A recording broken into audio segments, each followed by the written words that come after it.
I won't go too much in details on that because it relates only to Twitter, but Twitter is particular. For Twitter to be managed well, you really need to be able to use the right tools.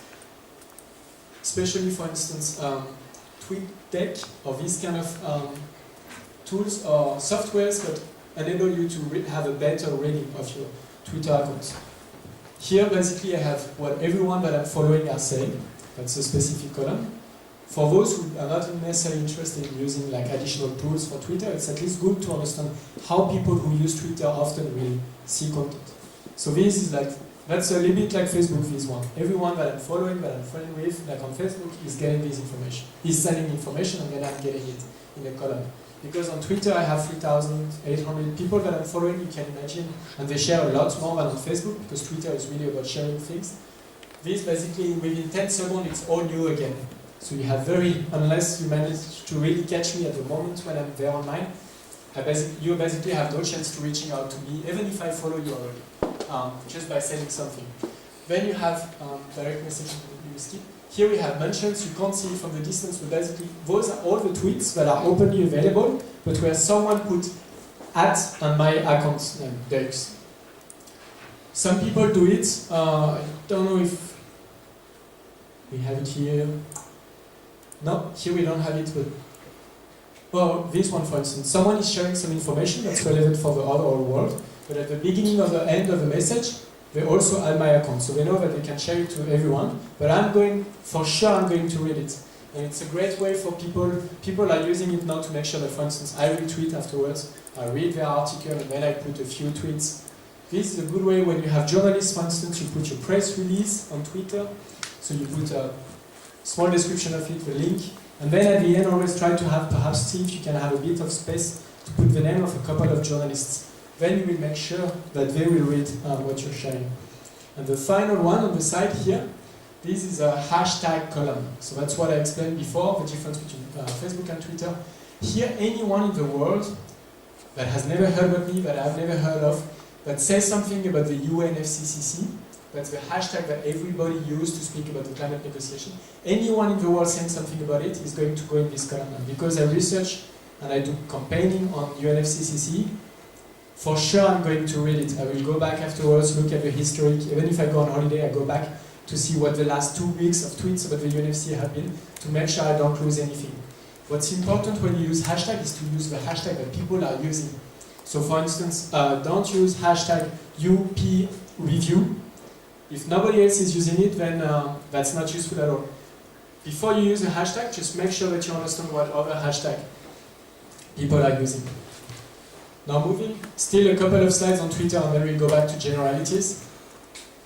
On Twitter, even if like the hashtags speaking to the overall community is the most important, building a community of people that you follow you, with whom you are used to work, is very important as well.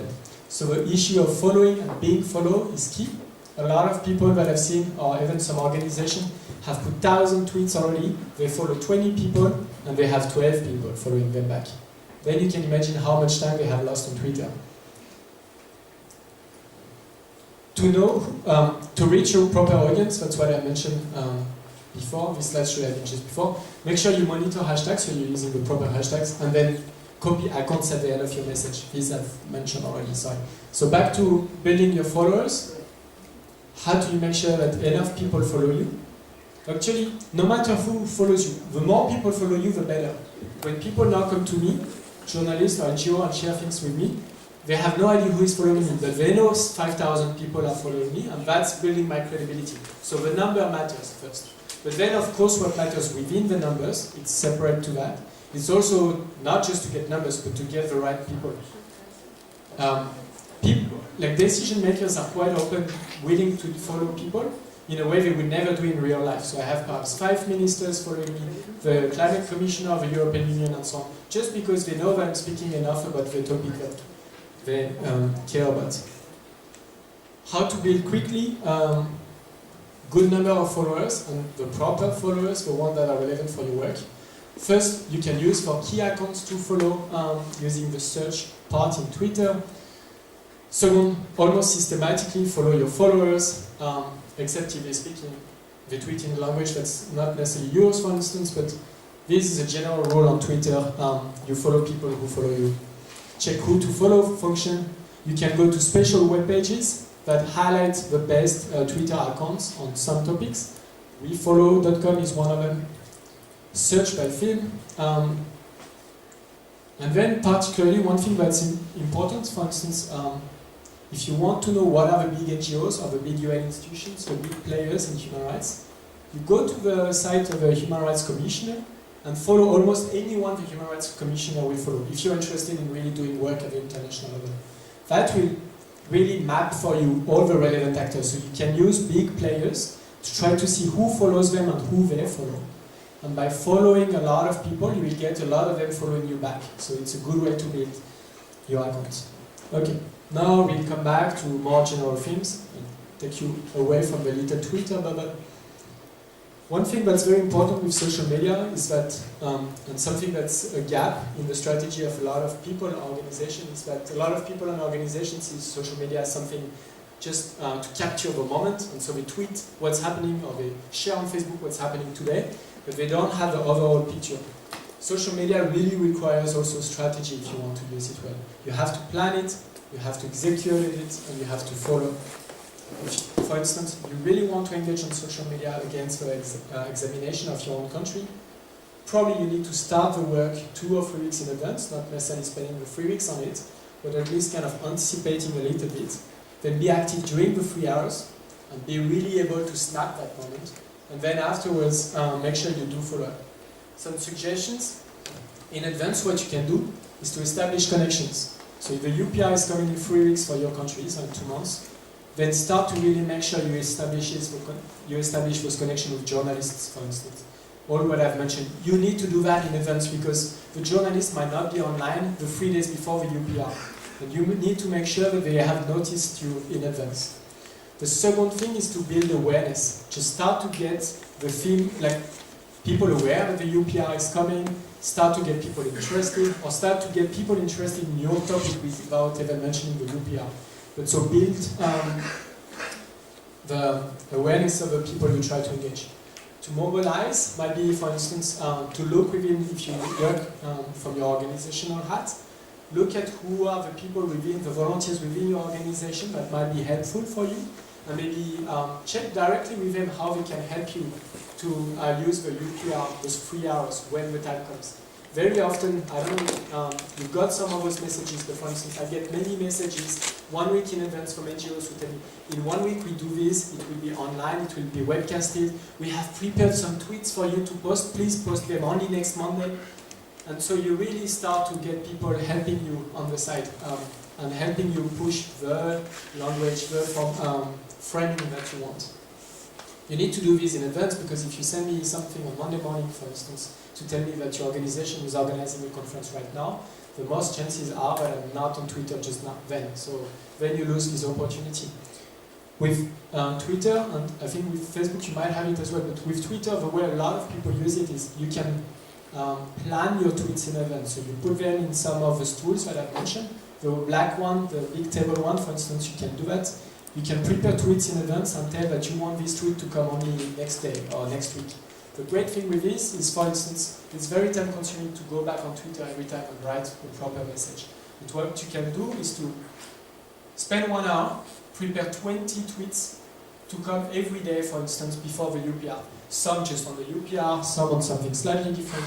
Once you've done that, you've planned them, you've scheduled them, they will go automatically. You can go back to your activities, but the great thing is you know that your Twitter account is going regularly to send some messages about the UPR. It's really a bad idea to prepare 20 tweets because you have the time just then, and to tweet immediately 20 different tweets on a row, because nobody is interested in reading 20 different links that you might share, or 20 different information just at once. One thing that's important also with those social media tools is to think about time zones. A lot of them, that's the same on Facebook and Twitter, the information disappears as soon as other people have shared information.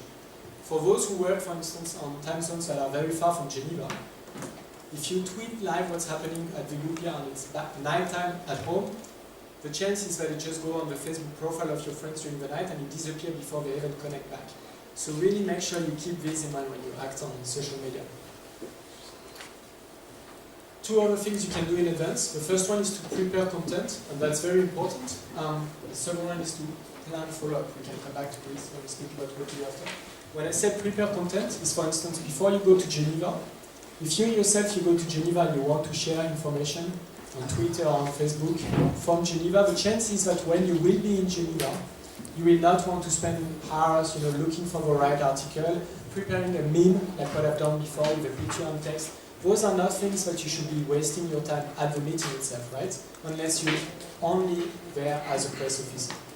But most of those things you can prepare in advance. So what you can do in advance is, for instance, a link to make sure first you have a page with whatever document where you have all the Twitter accounts that are relevant.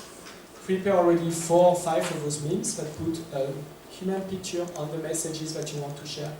Make sure you have collected already the relevant links. It might be the link to the webcast of the UPR, it might be the link to a newspaper article or press release that relate to your field.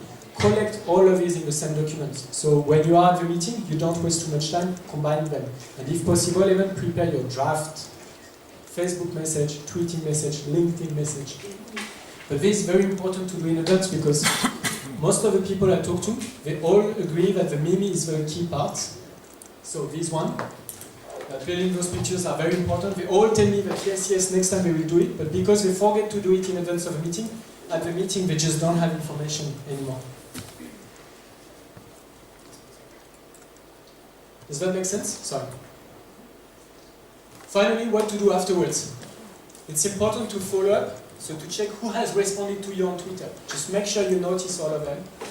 See within the people that engage with you on Twitter or on Facebook, for instance, which one are particularly relevant. Maybe there are journalists you've never heard about, and actually the guy is writing for a big newspaper in another country. It might be very interesting for you. Don't hesitate to send emails, send direct messages afterwards. Just, for instance, a journalist from Germany has retweeted your press release. Send a message and ask them if they are interested for more information. Make sure you use this moment afterwards.